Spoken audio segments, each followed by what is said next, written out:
North India में तेज गर्मी बढ़ने के साथ ही लगातार एसी फटने की खबर भी लोगों की फिक्र बढ़ा रही है। गाजियाबाद में आज सुबह एसी सर्विस सेंटर में आग लगने से हादसे में एक मुलाजिम की मौत हो गई।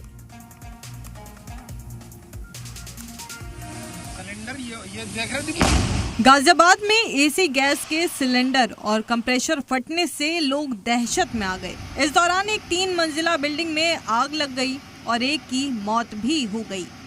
आग इतनी ज्यादा खतरनाक थी कि एसी सिलेंडर और कंप्रेसर में लगातार धमाके होते रहे, जिससे इलाके में हड़कंप मच गया।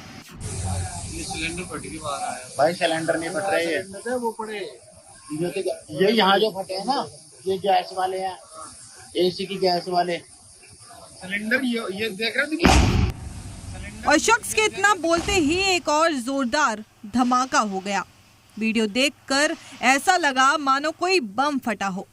एसी गैस के सिलेंडर और कंप्रेसर फटने से लोग दहशत में आ गए।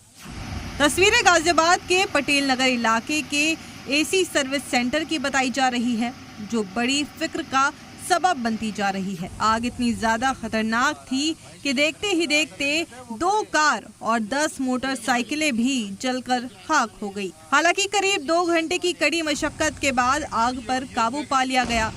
इससे पहले आग के दौरान एसी में इस्तेमाल होने वाली गैस के सिलेंडर और कंप्रेसरों में लगातार ब्लास्ट होते रहे। हालांकि अभी ये साफ नहीं हो सका है कि आग के पीछे की असली वजह एसी ब्लास्ट ही था या फिर कुछ और।